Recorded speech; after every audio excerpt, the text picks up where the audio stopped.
This is an interview with Laurel Vietzen, Professor Emeritus of Paralegal Studies with Elgin Community College of Elgin, Illinois. Laurel was employed with Elgin Community College from 1985 to 2010 and made significant contributions to the college within the areas of curriculum and program development and distance learning. Further, she created a paralegal program that has strong ties with the Kane County Bar Association and is approved by the American Bar Association. She is also noted for her prolific writing in the field, having authored numerous texts for paralegal students and plentiful articles for publication in the field. This interview is being conducted on February 12, 2018 at Elgin Community College. The interviewer is Polly Nash and the videographer is Jack Weiss. Welcome, Laurel. We are so glad that you're with us today. Can you start out telling us a little bit about your own background, about your family, where you were born and when you were born? Actually, I was thinking about that after the first time we talked because I thought, you know, why would that interest people? But actually, I thought about why it would and why it did matter to my students because, you know, we have students here who, first-generation college, immigrants, even people who've spent time in jail and who often don't feel comfortable with being in a college environment. And I think that I related well to them because I myself am first-generation college. My own mom only finished 9th grade. Her folks came up from Texas during the Depression, having been sharecroppers and having been kicked off the land. So, you know, that is something I understand. And then I grew up in a trailer park because my other grandparents were the children of immigrants, and the big thing German immigrants wanted was a farm. So when my grandfather had worked for the Hartford Insurance Company long enough, he came out to DuPage County on a weekend looking for land bargains. And he found a farm in what is now Wooddale, Illinois, and he bought it. And his ambition was to have a chicken farm there, okay? So he got the chickens and he built the coop, but what he didn't count on, because he had to keep working to keep the cash coming in initially, and he was counting on my grandmother to take care of the chickens. This did not happen, and the hawks got the chickens because my grandmother would not shoot a gun. So they had all this land and things were not going well, and then came the Second World War. And after the war, men were coming back to the Chicago area and they had no place to live. And so a lot of them would buy little trailers. And my grandfather had all this land, so some of them came and said, hey, can we set up here? And he let them, and it became a thing. So he decided, well, as long as it's a thing, I'll make it a thing. And so he, you know, built different facilities and pretty soon had over 100 mobile homes in there. And then we were a pre-existing non-conforming use in DuPage County of a trailer park. And to my knowledge, we are still the oldest trailer park in Illinois. So it's still there. Yes, it is, and my brother's running it. So, you know, when people would feel uncomfortable with college, feel like everybody else knew something they didn't know, I kind of related to that. Right. Yeah, so I grew up over there, went to high school at Driscoll in Addison, Illinois, which is where I met my husband. He actually was my history teacher, but it's a kind of a funny thing. You know, I barely remember him from those days, but my brothers weren't academically inclined, let's put it that way. So Bob got to know my mother quite well during suspension hearings, so I came to meet Bob again many years later, because he became friends with my mother.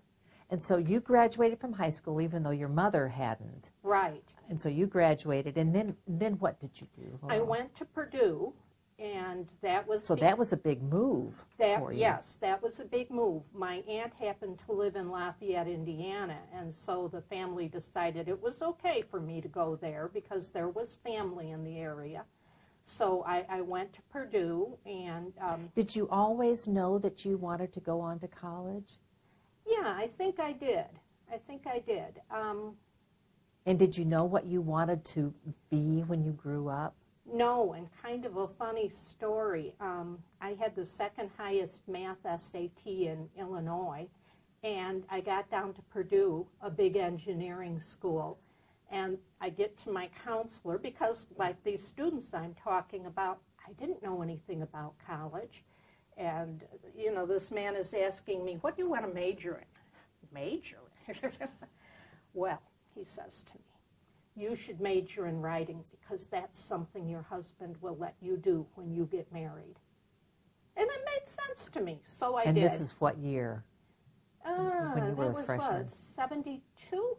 Yeah. Oh, my goodness. Yeah. So I majored in journalism at Purdue, and then before I knew it, I was going to graduate, which, you know, that was kind of tragic. I had no thoughts about that at all, what would happen next. So my father wanted me to go to law school, so I then went up to Marquette in Milwaukee. But at that time, I was only 20 years old. So you graduated early. I did. And so did you graduate from high school early, or? Both. Both, okay. Yeah. Yeah, and so I was in Milwaukee on my own for the first time in my life, and in a class of 180 freshman law students, there were 7 women. And so oh my goodness. I didn't last all that long academically. I decided I needed to work a while and kind of get the lay of the land. So I did that. I worked in advertising in Chicago for a while and couple of other things before I finally went back to law school in the late 70s, trying to remember.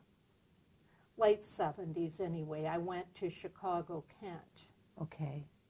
And did you find that the situation with the percentage of women was different at that time? Hugely different. Just a few years had made a huge difference. And you were older then, too. I was very different. A little bit more mature, maybe. A little bit. You know, we're still waiting on the outcome of that. But, yeah, it made a huge difference that I had been out working and, you know, supporting myself and everything. And had you married Bob yet? No. No. I saw law school break up so many marriages that I said, we will get married when I graduate. And so we did, and as a matter of fact, my bar exam results came on my wedding day. Oh, my goodness. And you passed. I did. You passed and you got married. And the same day, yes. So after law school, tell me what happened. I went to work for a really big law firm in the Sears Tower. I was doing real estate law at that time. And I don't know, I didn't feel really good about it, I guess is the thing, you know. And this is one thing I thought of after becoming a lawyer. It's like, if you're a really good lawyer, a lot of times your job involves, you know, I won't use the word hurting, but not benefiting other people. So I kind of didn't like it. And so I decided to step back and see what else the field had to offer, and that's when I went to work at the John Marshall Law School and discovered that, much to my amazement, I loved teaching. And you didn't think you were going to love teaching? Not at all. You know, back in the 60s, they always tried to get girls to major in teaching. That's what you should do, or a nurse, but nobody wanted. Or a secretary. Yeah, you could do that, but nobody wanted those things from me because I'm somewhat uncoordinated. So, you know, teacher was the one I got hit with a lot. And so I resisted that. And then I went to John Marshall and discovered I absolutely loved it. And what did you like about it? I liked talking about what interested me. I liked having the light go on in people when, you know, you'd say something a certain way, you know.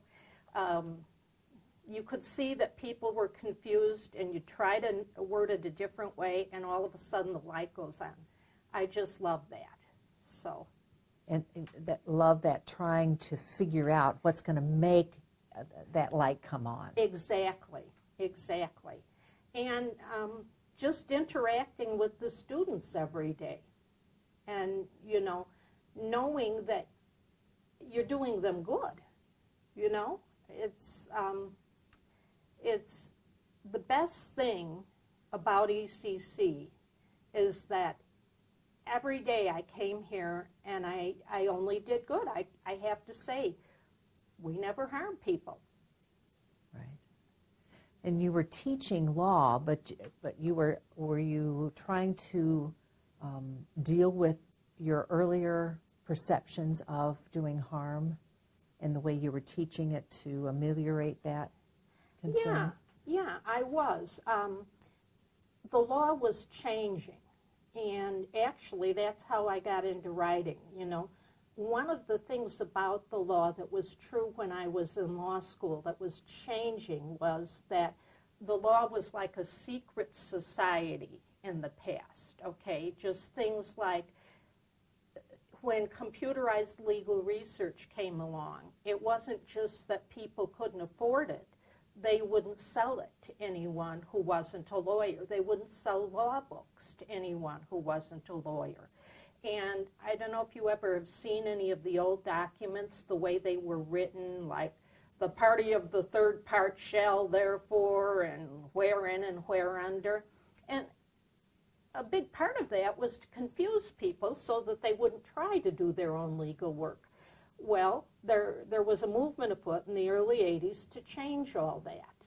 And so my colleagues and I really jumped on that bandwagon because we were different than lawyers had been. We were young women and mothers at that point, and we had a different view of things. So one of the first books I collaborated on was basically plain English for lawyers. My goodness, to make it understandable. Right. Wow, that's great. So you were teaching, and tell me how you came to Elgin, how you came to ECC. Well, I didn't want to commute into the city anymore, and so... So you were living here in Elgin or in the area? We were moving to Elgin. We had lived closer in for a while, but we were moving to Elgin because Bob had become the principal at St. Ed's. And Bob actually knew Eric Larson from something he'd done in the community, and he said, well, why don't you send a resume over there and see if they can give you even part-time. It didn't matter if it was part-time or full-time. So I did, and it happened to hit Eric's desk on the day that one of his business law teachers resigned, which, you know, that was wonderful. Serendipitous, for sure. So he got me to teach. I think the first semester I taught only 2 part-time business law classes, and if I remember correctly, they were at a satellite classroom in Streamwood High School. That's possible. I just loved it. That one first class I remember, we had a couple of 18-year-olds, which I expected.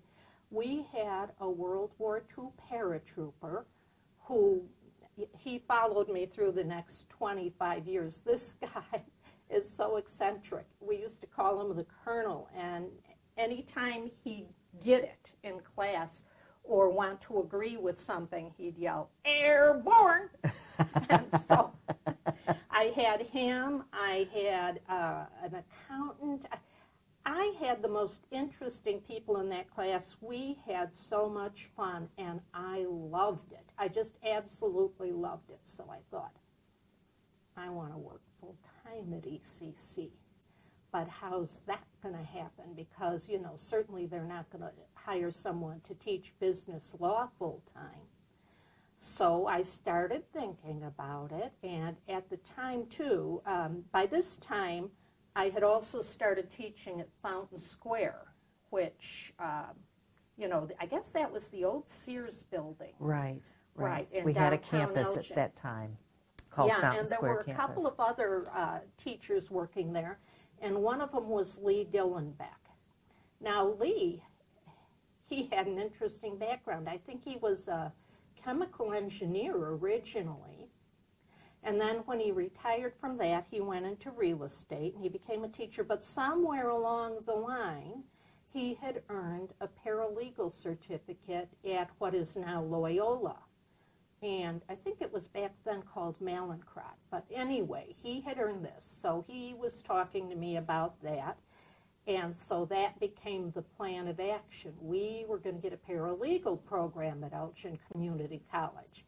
And I started bugging Eric Larson about it. And luckily, he was very open to that and put in the paperwork.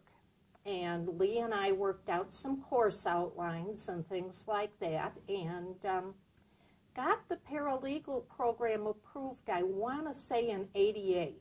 Okay. And But it was approved, was it approved as a degree? Was it approved as a certificate? Initially, it was approved as a 2-year degree. Okay. Yeah. Boy, I had to do a lot of learning on that about gen eds and that sort of thing. That's what really made me realize that even though I was a college graduate, how little I knew about college and how little the average person knows about that. You know, and so over the years I had many students ask me, well, why do I have to take math? And why do I have to take history or sociology?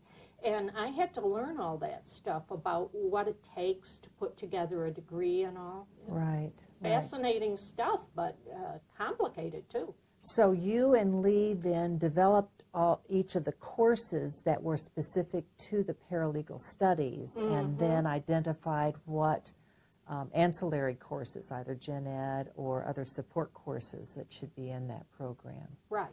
And had you had experience developing curriculum before? So how did you go about it? Well, luckily, again, Lee, he put me onto an organization that I would have never known about, because back then, of course, there was no Google to just look things up. But it's called the American Association for Paralegal Education. Who knew, you know? But luckily, just about 6 weeks after I was hired, they had a conference in St. Louis. And so, you know, I got myself down there and picked up everything that they had, outlines, textbooks, everything. And so you could then model your program with other similar programs, pick up the course outlines and courses that you thought might best be appropriate for our program. Right. And it was important. I learned at that conference, and I hadn't heard of this before, the American Bar Association has an approval program for paralegal programs, and it's important to get that. And so it was important to model ourselves according to what they wanted, with the idea that we would get that eventually. And so what things did you need to keep in mind as you were developing your program so that you could get the ABA approval later? Well, one of the things that was kind of irritating to me, quite frankly, I thought the best courses to take would be business math and business English. But it turns out the ABA insists on what they call college-level math and college-level English. So, you know, we had to pick our gen eds and things like that very carefully. And as for the paralegal courses, even now it's easier, but back then it was so strict. We had to account for what was going on in those classes in 15-minute blocks. And certain kinds of assignments had to be given. And of course, the teachers had to have certain credentials. So it was tricky. And so you were also responsible then for making sure that all of the instructors, the adjunct instructors, met the qualifications for ABA approval too. Right. And that wasn't easy, because the qualification was that the person had to have either worked as a paralegal or had substantial experience working with paralegals. And out in Kane County in the late 80s, that was pretty rare. So you had some real challenges even finding appropriate adjunct instructors. Yes, yes, we did. And we were very lucky that Kane County Bar was really receptive and helpful. And I would say it was maybe my first day full-time in my new offices. One of the judges called me up and said, you know, I'd like to help because as it happens, I worked as a paralegal while I went through law school. And so... And who was that? That was Judge Mel Dunn. Okay. And he came on board to teach. He was on our advisory committee. But even more helpful, he bullied a whole bunch of other lawyers into helping because you couldn't say no to a judge. And he, you know, he was a creative guy. And, you know, he helped us get membership in the Bar Association for the paralegal students. And that's very it was important. Unheard of at the time, too. And it was great. And it was, you know, a mutually beneficial situation because at that time the Bar Association was operating out of like one room in an old house in Geneva. And they had to put on events, but they didn't have any place to put on events. And this was back when they still had the old courthouse, which was not a good site for events. So it used to be, okay, you can bring your events to ECC where we have these wonderful facilities, but the students have to be able to come too and get, you know, education from the programs, networking, and all that good stuff. Well, that's wonderful. Advisory committee. Tell me what that means. Well, the state and the ABA both require that we have an advisory committee from the community to make sure that we're keeping up with what employers need. And the ABA is very specific about who has to be on that advisory committee. I don't know how specific the state is because if I met the ABA requirements, I always met the state requirements. And we have to meet twice a year, and we have to have lawyers from both the private and public sector, paralegals from both the private and public sector, office managers from law offices, which was difficult because for many years there was no such thing in Kane County. And certain other categories. And we were very lucky to be able to fill all those categories because of our relationship with the Bar and the Illinois Paralegal Association. Do you have some memorable advisory committee members that you'd like to mention? Oh, yeah, I certainly do. We've had several judges over the years, and actually 2 of them were ECC grads. And who are they? Both Judge Halleck, Jim Halleck, and John Walters, who's a local attorney here. He was a judge for a few years, and that was a couple of years ago. Judge Halleck is still on the bench. Both of them got their 2-year degrees at ECC, then went on, got 4-year degrees in law school. And, you know, both of them came to me wanting to teach and go back to ECC, and they served on the advisory committee and taught. Judge Keith Brown, who was the first African-American judge in Kane County, he was on our advisory committee for many years. Our longest-serving member is a gentleman named Matt Perrone, and he's a patent attorney here in Kane County, and he is a character. And let's see, we've had the Kane County librarian has almost always been, law librarian has almost always been on the committee.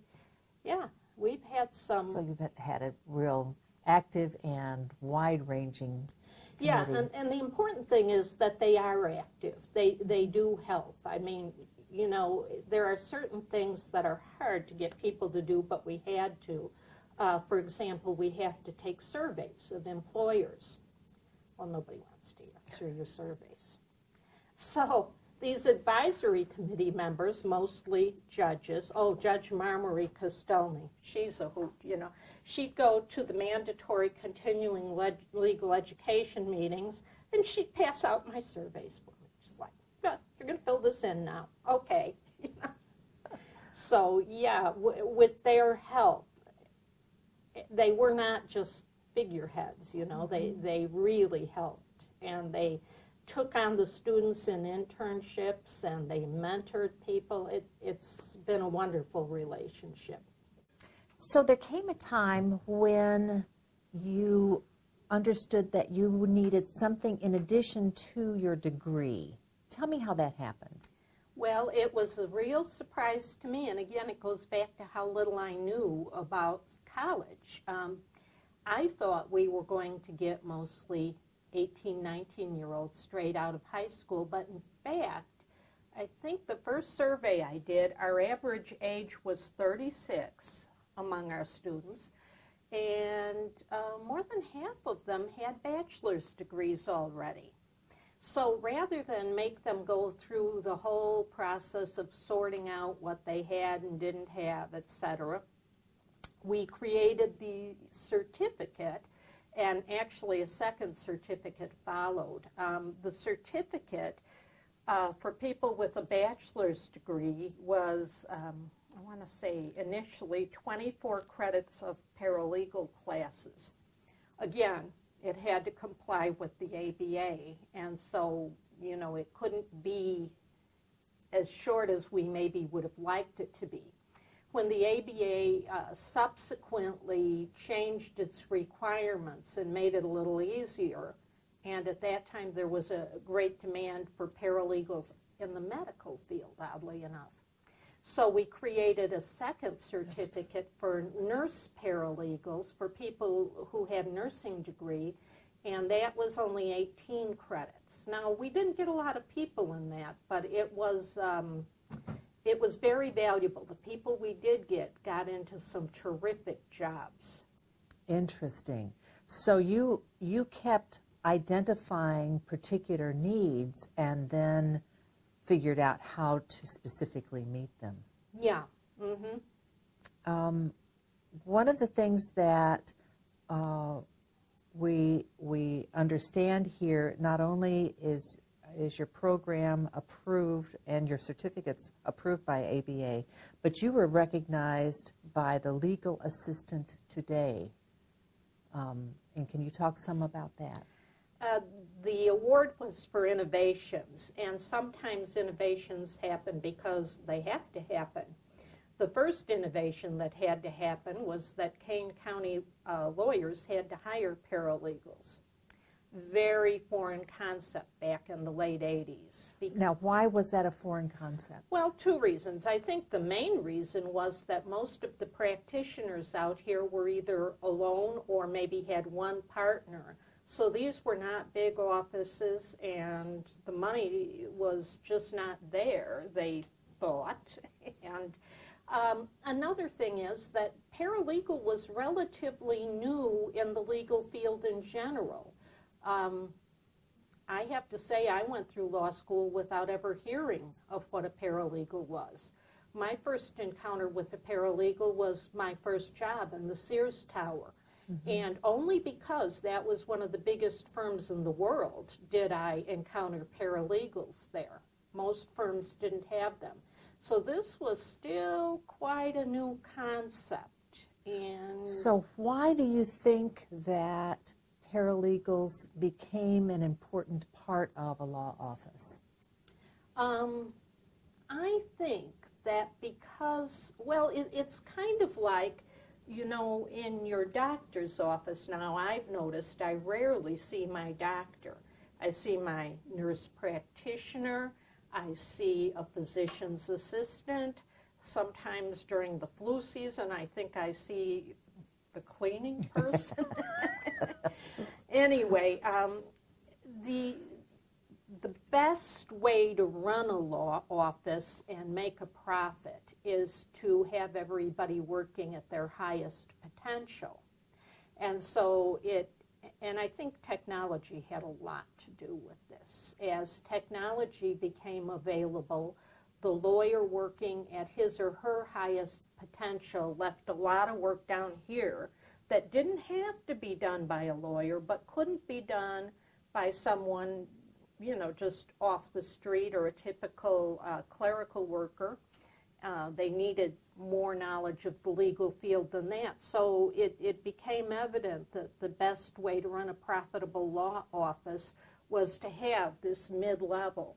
And so the big firms, I would say they started catching on to that in the late 70s. Okay. And one of the first paralegal programs in the country was Harper over in Palatine. And so they were right on the cutting edge. That was a brand new thing. So out here in Kane County, it was a new concept, and we had to kind of break it to the lawyers gently. So not only did you have to create this program and market the program and recruit students, but you also had to sell the concept and encourage lawyers then to hire your graduates. So it was not an easy fix no matter what. No, but it was well worth it. And, I'll say first of all that those two relationships I talked about were very important. The Kane County Bar Association, they never let me down in helping me sell the concept. And one of the ways they did that was any article I'd write about law office profitability or management, they'd publish it. And then the judges, they would call up their friends and say, these paralegal students need to do an internship, and guess what? You're going to take one. And, that got a lot of it off the ground. But the other thing is, there was a lot of work to be done in the public sector that wasn't getting done. And so we were able to start a number of volunteer initiatives that got a lot of publicity and really caught the attention of the community. I want to say the first one was the city of Elgin. There was kind of a little bit of a local tempest in a teapot thing about backed up code problems. I think it was, the inspectors were going out and finding code problems, but then there was no follow-up, because if you're going to get these landlords to correct the problem, a lot of times you have to take them to court. But they were all backed up. So I think at that time I sent 4 paralegal students down to the city to do internships and get that paperwork all caught up and get those citations processed and get the code department caught up. And that got a lot of publicity. And the second thing, I think, was in the early 90s. At that time, the notion of domestic violence was just starting to catch the public awareness. Well, we had new law in Illinois where people could get an order of protection if they were the victim of violence, but a lot of people have no idea how to fill out court papers. They're scared to death. Some don't even have good English, and so they would go down to the courthouse and just be too scared to do anything. Mm-hmm. So once again, I sent, I think that time 6 or 8 students down to do internships at the courthouse. And a guy named Ed Siebert, who is still on our advisory committee, at that time, he was working for the court system, but I forget in which capacity, but he was the one who trained all those interns on how to do the paperwork for orders of protection, guide the students in before the students were trained to guide the individuals to the judge and, told what would be expected of them and basically get them through the process of getting these orders of protection. So that got a lot of publicity among the legal community too. And some of my favorite students got jobs out of that. One of them, this guy had already retired from 20 years on a submarine in the U.S. Navy. Then he'd gone on to be a trainer at the nuclear facility in Tennessee. Then he comes into my paralegal program. And he became one of these volunteers. And as a result, he got a job at the appellate court where he's still working. And another one of my students, and this is a person I met on distance learning, Jose. Gosh, I loved Jose. He was at the Waubonsee campus, and I would only see him on camera for the longest time. Very enthusiastic student, and I knew he was bilingual. So I sent him down as part of this group because I knew they needed that. Well, they loved him at the courthouse so much they created a job for him. And so he became the courthouse paralegal. Now, very sadly, Jose died at the age of 38, I think 3 years ago. But I'll never forget Jose. He was a terrific student and so much an important part of the courthouse. And then we had another project. Oh, this one was a couple of years, maybe still early 90s. And you may even remember reading about this in the news. There were allegations that in deciding child custody, there was a lot of prejudice and that people were trying to manipulate the system by alleging abuse and, you know, how were they evaluating that? And no one had any statistics. So once again, I was able to pull a number of students into an internship, and they gave us special permission to go through sealed court files and put together a spreadsheet. Gosh, boy, that was beyond my abilities, but luckily one of the student interns had the ability to create a spreadsheet and assess, you know, okay, in this case, how many children were involved, what were their ages, were there any allegations, was the psychologist brought in, who got custody, was there any follow-up, all these questions. And then we put that together in a slideshow finally and had a big event for the judges and courthouse personnel. And again, it gained a huge amount of publicity. So it was really a continuing education moment then for the judges to understand what was going on. Yeah, and by that time the judges were so familiar with us that they knew that when something was going on at the courthouse and they needed help, and of course a public institution like us, they budget a year ahead. If something comes up, they don't have the ability to hire someone. So the judges would call me and say, can I get an intern? And I'd send down an intern, you know, if small claims court was backed up or whatever. Mm-hmm. And as a result of this, people started knowing what our students knew and what they could do and started hiring them. And gosh, at one point, we had close to 100% employment of our graduates. That's wonderful. Because that whole change, I mean, made changes not only in your students' lives, but also change in the whole legal profession in our county. Yeah, and some of the lawyers, when I run into them now, because we're getting to the time when some of those first paralegals are retiring, and you have to find me another Mary. I'm like, I'm retired, and if there was another Mary, I'd have her. You know? You mentioned a distance learning class. Are you talking about the interactive television program that we had? Well, yes, that's how we started with distance learning. And again, that's one of the innovations we had to have, because at the time, the only paralegal programs around here were Harper and us.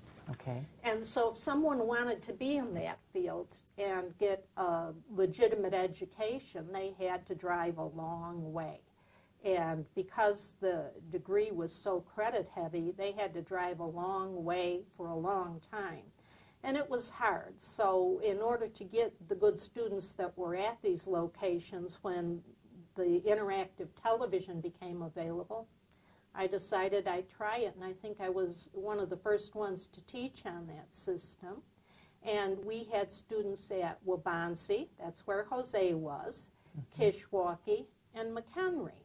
And I want to say I did that for 2 or 3 years, and every semester we'd offer 2 or 3 classes on the system. And in the meantime, those students were also taking their general education classes at their home campuses and were progressing along. And then after a couple of years, those interactive courses, the TV courses, gave way to online courses, and that's what we have now, and I still teach online courses. And so that was, the interactive was sort of a segue between the telecourses, which had very little instructor interaction with students. And can you describe what that interactive TV looked like if I were a student at Waubonsee? I'm afraid it looked like a circus when I was running it, because we had a number of different controls. In an ideal world, the students at those other sites were always either seeing me or seeing my screen, where I had either a book or I was writing. They called it an Elmo. It was a projector. So ideally, they were seeing that, although if a student in Elgin would talk, I could switch the camera to that student. Now, in the meantime, we had monitors off to either side, and the people in Elgin could see what was going on at the other classrooms. So we did get to know each other, and it was genuinely interactive, but there were a lot of buttons and controls to press, and sometimes the whole thing got a little bizarre, you know. Did you then, you transitioned to online courses for your paralegal program? That's right. I kind of remember the first one I did because that was before we went to a professional platform, Desire to Learn. We had an in-home product that I think was developed by John Putz and Christian, and it reminded me of the old Pong game, you know, where bong, bong, you know.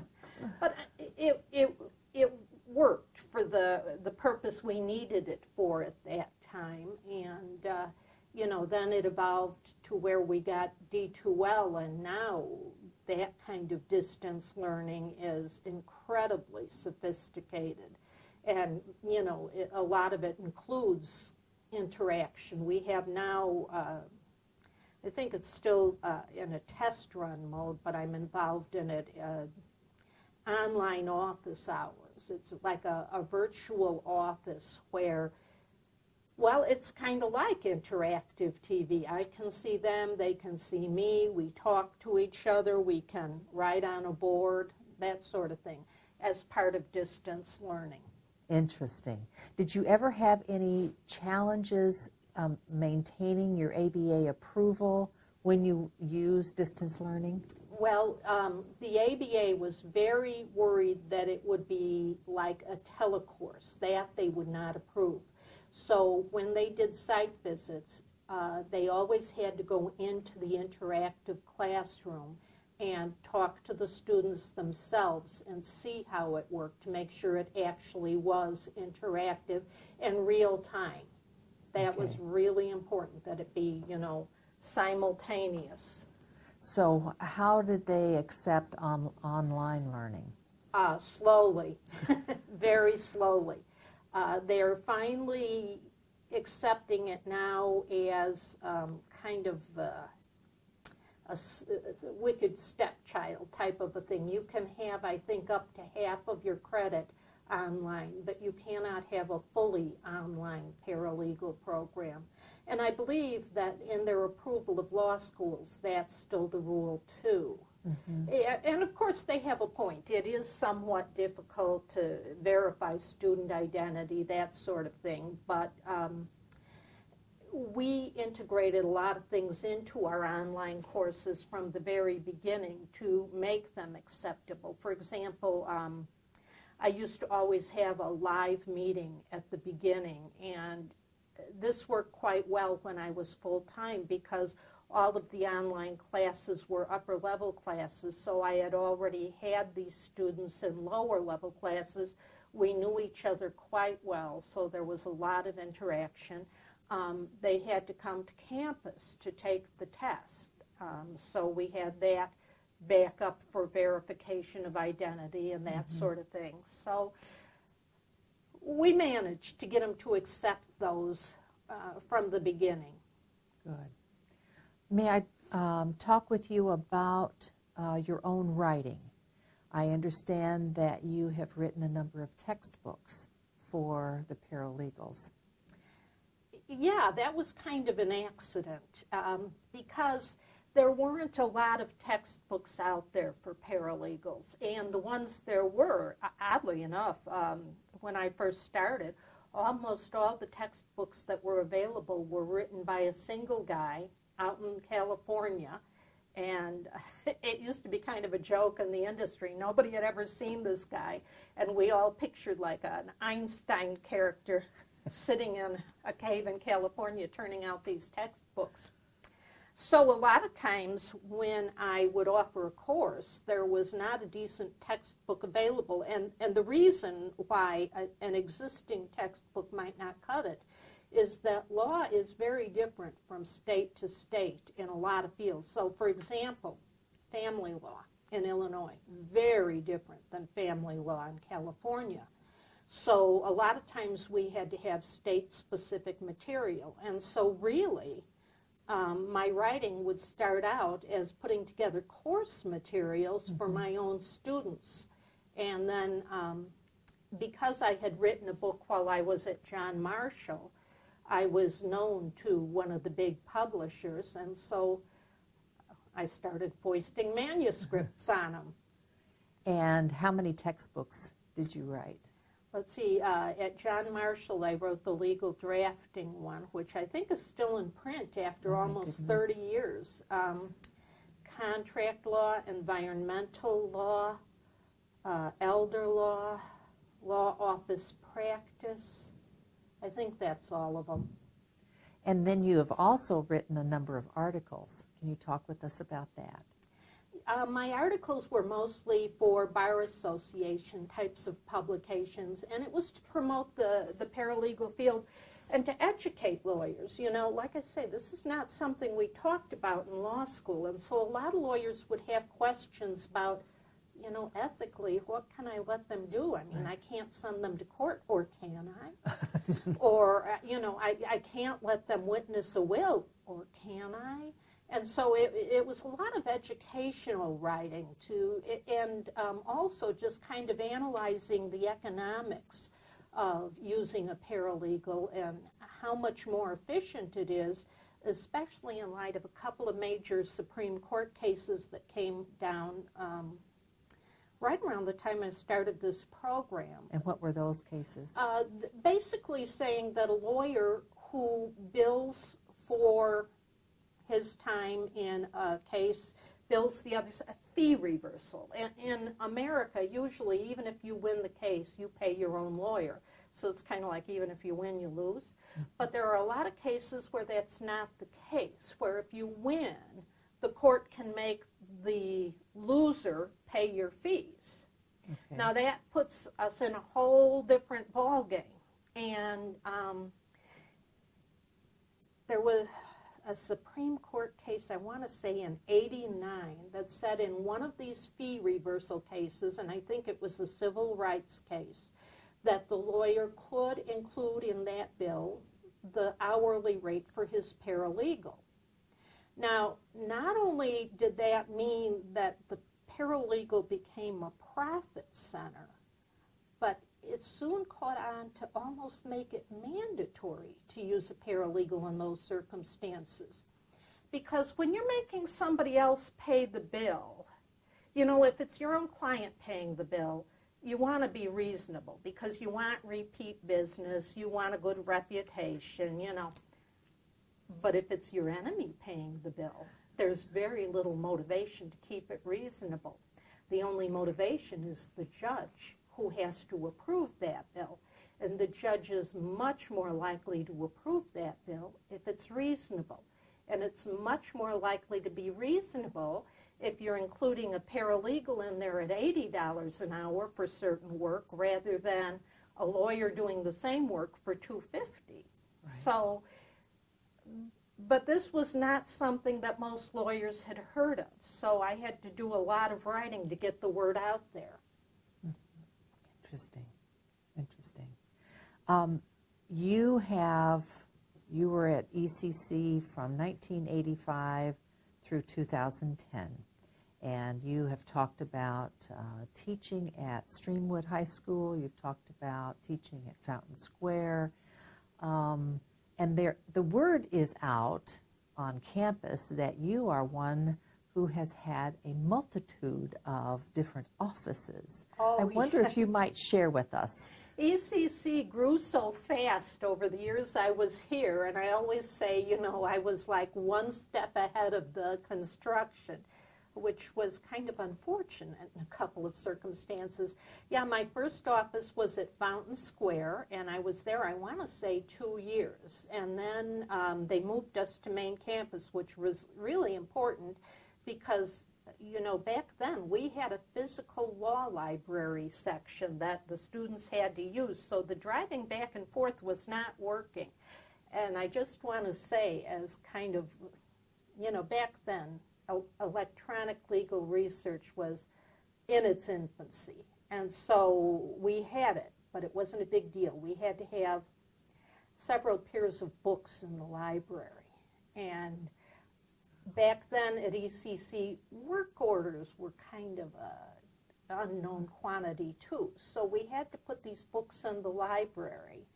And I remember Jack and I staying late one night and physically putting together the bookshelves for those books that had been donated by the estate of Judge Ackerman. So we, you know, the program had just started and we didn't have the budget for a library.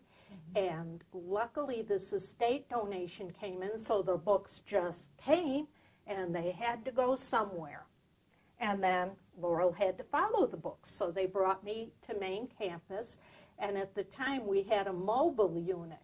And they had gotten this mobile unit secondhand. Now, I know my mobile units. And That's this, right, yeah, you do. This was not a high-quality mobile unit. And at one point, the ceiling leaked. And then at another point, we had a dead raccoon under there. And they forgot to run the alarm system out there, so one time during a tornado, everybody's in the hall and, you know, duck and cover and all. And I'm out there thinking, nobody likes me anymore. Nobody's visiting. The time in the mobile unit was unique. And so your office was in the mobile unit? Yeah. Okay. They had taken plywood and divvied up the interior of the mobile unit into, I want to say, 5 offices. Well, it led to great fellowship. It was fun, you know. It was. And after the mobile unit, I want to say, that's when I went into the long, narrow closet on the upper level of SRC. I believe that office was 3 feet wide by 12 feet long and had previously been a janitorial closet. So that was kind of fun, too. After which, I went under the stairs. Now, I just walked under the stairs to see what's there now, and there are 2 dinosaurs. I think that's like a metaphor. So I was under the stairs in that office for a couple of years, and for a while, I was up in a double office with you in the second level of, is that what we used to call VP? No. I can't remember whether it was SRC. I think it's now the dean's office. Yes. And then finally, they moved me over to what is now Building M, to what had been the dean's office over there. And my successor is still in that office. And the great thing about that is when we went over there, we had dedicated classrooms. So, for example, we teach students how to use the law books. We still do, although we're giving up our subscriptions this year. So we would have law books like this in the classroom. We wouldn't have to go to the library and get a cart. We had a computer lab in the building because it was so important to be able to teach them the computer skills. So it was great to be over there, and the program still is over there. Mm-hmm. That's great. I'm wondering if you've talked about one of your distance learning students. Are there other students who were particularly memorable, or others that you would like to share some of their achievements? Oh, yeah. The one that touched me the most and made me love ECC to where I'll never leave, my first intro class over at Fountain Square, I had a gal who had a rough time, and she was living with her 2 little girls in the crisis center. And every day after class, she would go into the lab in the center of the Fountain Square building and type up her notes and put them in a notebook. I was so impressed by that. And back then, she was typing them. You know, this was not a computer thing. This was a typewriter thing. And she worked so hard. And as she was getting toward the end of the program, I talked to now Judge Kostelny, who was one of our teachers, and I said, Marie, we need to do something for this gal. And so we leaned on the head lawyer at the biggest firm in the county and said, guess who you're hiring? And he did. Well, she started over there and, graduated, and, I kind of lost track. And then about 2 years later, I happened to be in an open house on the east side of Elgin, just prowling around, and there she is, buying a house, this gal who'd been in the crisis center. Mm-hmm. So,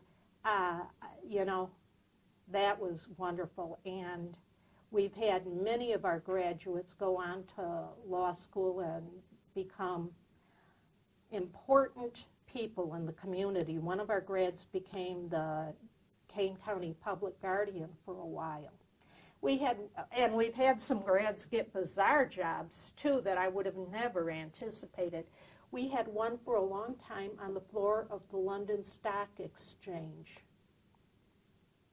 Who knew? Who knew? Yeah. I lost track of her a couple of years ago, but I have to say, I really still know what happened to most of my graduates. I have a poster at home, and unfortunately, I couldn't get it loose from the wall to bring it in today, but it's my first graduating class of 12 students, and I thought, I know where every one of them is today. So it was great to keep up those relationships and hear what those people have done with their lives. And, they've done some wonderful things. Right, exactly.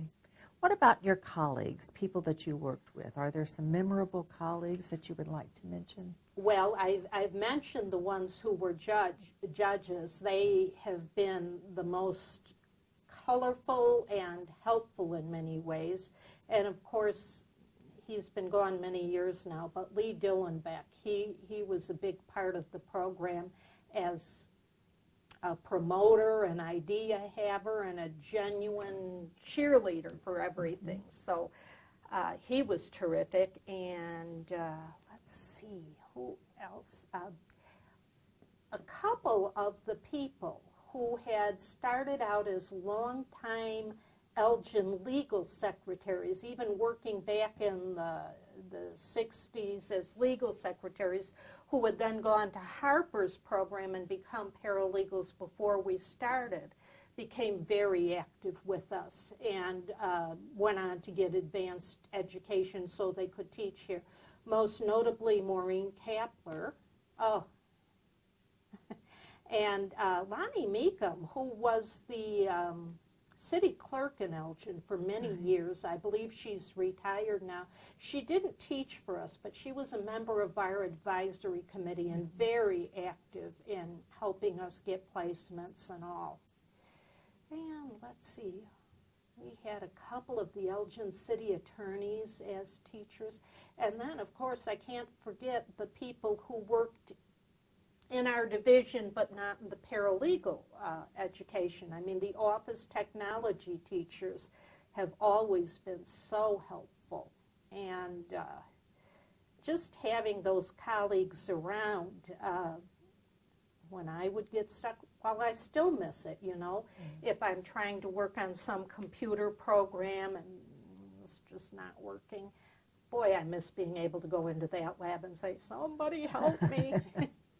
It was always a nice benefit of being in that division.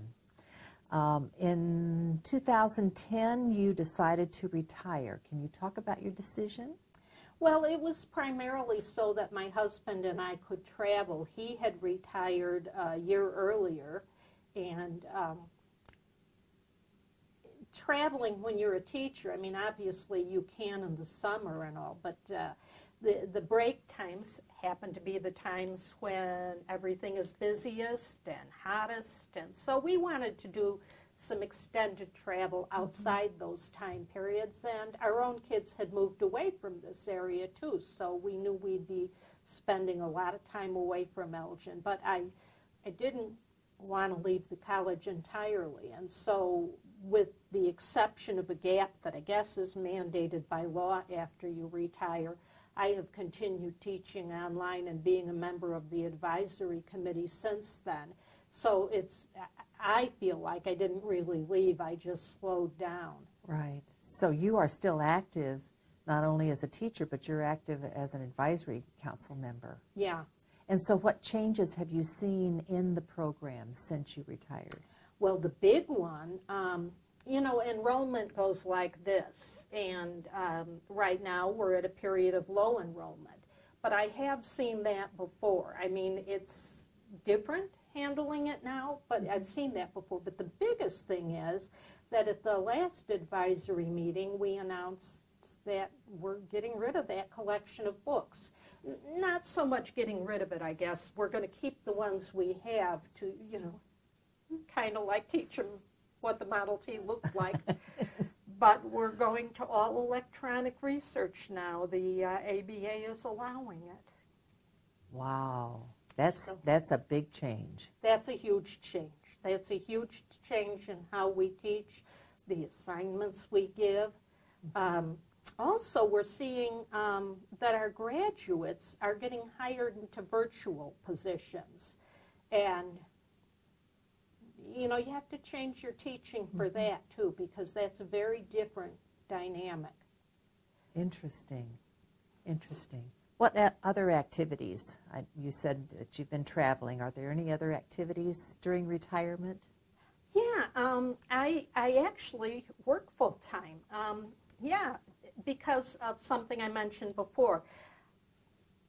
There was kind of a movement, and now it's really gotten wheels, the free access to law movement. You know, that whole thing where people couldn't get Westlaw unless they could show they were a law school graduate and all.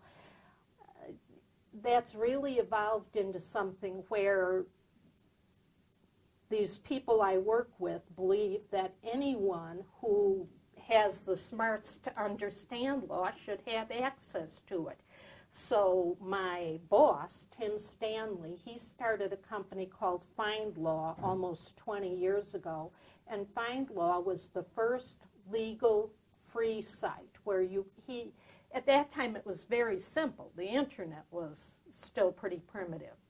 But you could go on this site and get electronic cases and statutes and regulations and not have to pay anything. So it was quite remarkable. And I remember teaching that to my students because some of them would go to law offices where they couldn't afford Westlaw.